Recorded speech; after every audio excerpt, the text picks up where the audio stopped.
So today we're going to discuss the decoupling of the West, being, of course, Europe and the United States from Beijing, or at least the chances as such. So this week, if you weren't paying attention, the heads of some of the largest U.S. banks by assets under management, you have Brian Moynihan of Bank of America, Jane Fraser of Citibank, and Jamie Dimon of JPMorgan Chase. They went in front of U.S. Congress, and when asked whether they would leave the Chinese market should Beijing invade Taiwan, they essentially stated that should Beijing pull a Moscow and invade another country's sovereignty, that they would leave the country.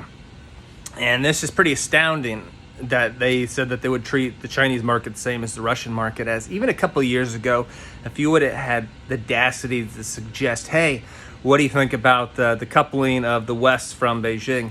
People would have looked at you like you were out of your mind, like your cucumbers are sprouting from your ears. No one, it was unheard of. No one would have given that suggestion the time of day. But it's increasingly beginning like a possible, like a real likelihood that this could happen at some point. Even the EU Chamber of Commerce in China this week came out and said that since the beginning of the pandemic, not a single EU-based company that didn't already have a presence in China has opened up shop within the Chinese market, which is pretty significant. Now, there are numerous reasons for this, and sure, you have the COVID quarantine restrictions, which not only make it a hassle for foreign executives to go into China, as it's basically impossible, but it's also been severely hampering Chinese consumer growth within the country, as everyone's pretty much just locked up in their own domiciles, so they're not out spending their money, right?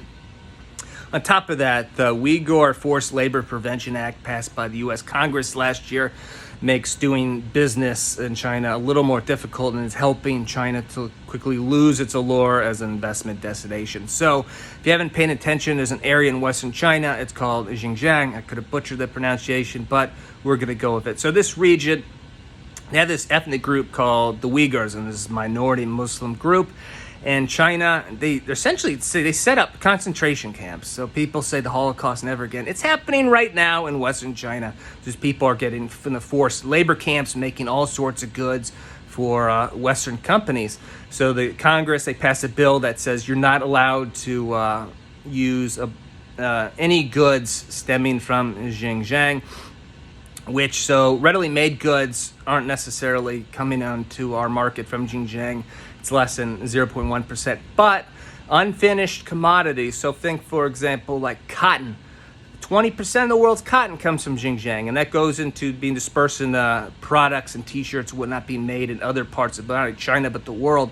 So that has big ramifications. Also, 50% of the world's polysilicon, which is increasingly becoming important as it's a huge ingredient to manufacture solar panels, that is made from Xinjiang. So there's legitimate business ramifications from this act that aren't making China too great of investment destination in the eyes of a lot of business leaders.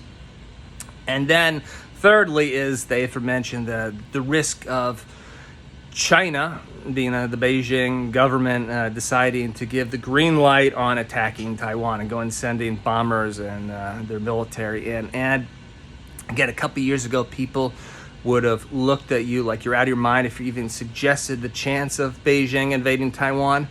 But it's becoming increasingly likely. So recently, as of July, the amount of 10K regulatory filings, so the 10K form, public companies in the U.S. have to fill these out and give to the SEC. So it's hitting the highest levels ever of mentions of Taiwan specifically as a major threat to their businesses in the future. And everyone's terrified of Taiwan being invaded, particularly those in technology industries. As now you might be saying, why is this? So Taiwan produces pretty much the vast majority of the world's semiconductors, so the little computer chips that are in everything from cell phones to laptops to automobiles. All these, a lot of them are coming from Taiwan. So if Taiwan gets invaded, that's going to just screw up supply chains. So people are considering diversifying their manufacturing and suppliers out of China in case Beijing decides to pull a Moscow and invade, which would cause economic chaos. Just think of all the companies that had to pull out of Russia when they invaded Ukraine, and Russia's not even that large of an economy. We all know how big Chinese economy is. So this would be a disaster.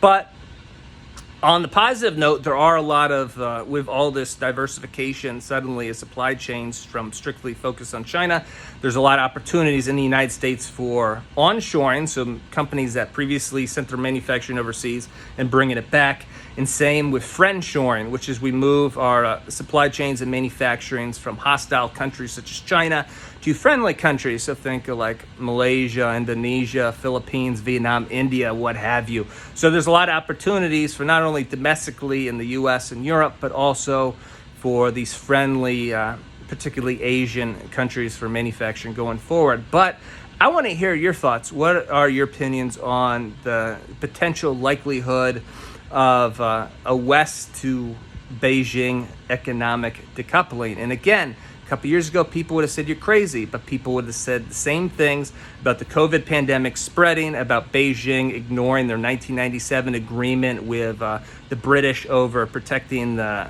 legality rights of Hong Kong, about Russia invading Ukraine, about Donald Trump becoming president, and about the UK pulling out of the EU via Brexit. So I'd say the likelihood of Beijing invading Taiwan is a lot higher than some of these other occurrences that happened. But let me know your thoughts.